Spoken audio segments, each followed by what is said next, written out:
Bonjour à tous et bienvenue sur boursicoté.com pour cette nouvelle analyse technique du CAC 40 en clôture avec une séance qui au final n'a pas validé la rupture du support, enfin de la résistance oblique qui définissait donc le haut du triangle symétrique.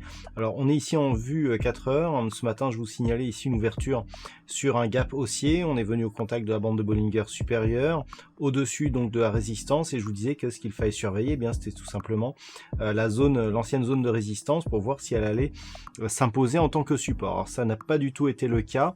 Sur cette vue en unité de temps 4 heures, on le voit très bien, les cours sont revenus ici sous cette zone et la résistance a repris son rôle de résistance puisque les deux bougies suivantes sont venues buter sur celle-ci. Alors si on passe en unité de temps daily, voilà la configuration que nous avons.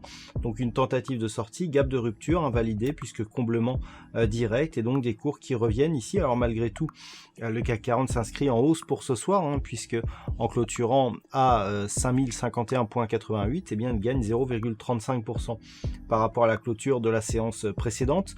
Nous avions ici d'un point de vue un peu plus court terme une résistance qui descendait un petit peu plus bas, qui vient ici s'imposer comme support. Donc d'un point de vue court terme, le signal est assez encourageant, mais d'un point de vue moyen terme, on manque de conviction pour vraiment valider une telle rupture. Alors on avait aussi un scénario alternatif, je vous l'indiquais en ce début de journée, voilà, avec cette résistance ici qui passe donc sur ces 3 points significatifs, ici le plus haut ici de la journée du 21 juillet et le plus haut ici de la journée du 3 septembre. Donc cette deuxième résistance, il va falloir qu'on la surveille puisque si la résistance que nous avons ici ne paraît pas significative, ou en tout cas la cassure, c'est quand même le deuxième échec que l'on observe sur cette résistance. En cas de poursuite ici, mais si la dynamique venait à se poursuivre mais avec une conviction faible, il faudra regarder ici ce que font les cours en cas de contact ici avec cette zone de résistance. Alors du point de vue des indicateurs techniques, on reste toutefois dans une dynamique haussière, alors avec très peu de conviction. On voit ici les histogrammes du MACD qui évoluent d'une manière haussière mais avec très peu de conviction, très proche ici de la zone d'équilibre. Le RSI est quant à lui totalement neutre comme depuis de nombreuses semaines sur cette unité de temps daily.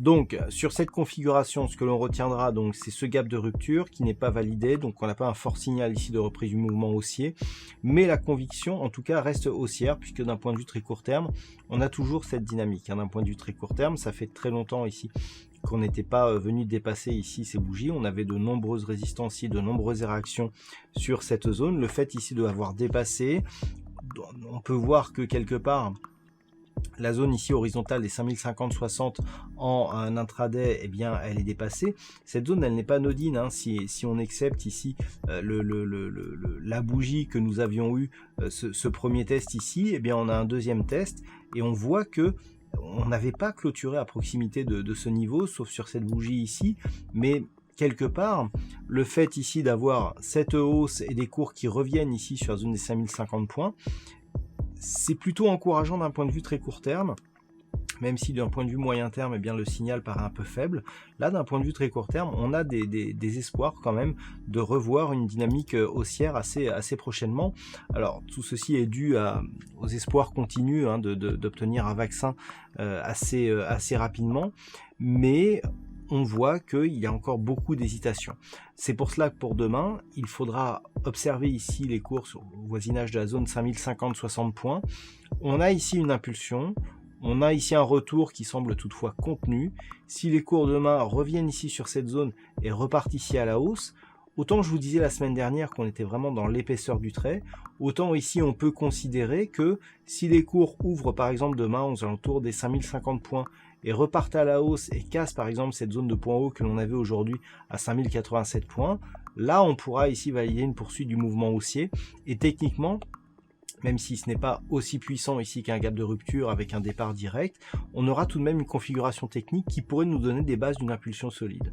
Par contre, si les cours restent durablement ici sous la zone des 5050 points, là on reviendra ici dans cette zone de range que l'on a occupée depuis la semaine dernière et puis même quelques jours avant, entre cette zone de résistance ici et 4935 pour une neutralisation totale de la dynamique. Voilà donc ce que l'on peut dire sur cette configuration technique pour ce soir. D'un point de vue statistique, alors j'ai eu quelques remarques sur les statistiques ce week-end. Effectivement, les statistiques changent beaucoup en ce moment. Les statistiques ne sont pas quelque chose de constant. Et il faut savoir que dans le calcul des statistiques, on ne prend en compte que les 3 dernières bougies. Alors il y a des moyennes mobiles, il y a des indicateurs qui prennent en compte d'une manière indirecte eh bien, des bougies antérieures, mais sur la plupart des patterns, on est sur les 3 dernières bougies. Donc les bougies sont très fluctuantes actuellement, on n'a pas de dynamique de fond, et effectivement les statistiques bougent énormément, tout simplement parce qu'on est dans une grande incertitude. Et puis pour ceux qui me demandent comment sont calculées les statistiques, le lien se situe dans l'analyse écrite qui paraît durant la nuit. Analyse technique et statistique du CAC 40, qui est donc sur le site boursicoté.com, où là effectivement je donne beaucoup plus de détails sur la manière dont s'effectuent ces statistiques. C'est tout simplement un backtest, donc on prend ici le pattern en fonction de divers éléments, et puis on essaye de retrouver des configurations similaires sur les 20 dernières années, et sur ces cas similaires, eh bien, on essaye de dégager une tendance, de savoir s'il y a eu plutôt des phases de hausse ou plutôt des phases de baisse sur les phases antérieures. Donc ce sont des statistiques, à savoir que ce sont des observations sur des cotations passées, et bien entendu cela donne une probabilité, mais qui n'est pas toujours respectée, sur les évolutions futures. Voilà donc ce que l'on peut dire sur cette évolution du CAC 40 pour ce soir. Passez une bonne soirée, on se retrouve dès demain pour d'autres analyses techniques, toujours sur le site boursicoté.com.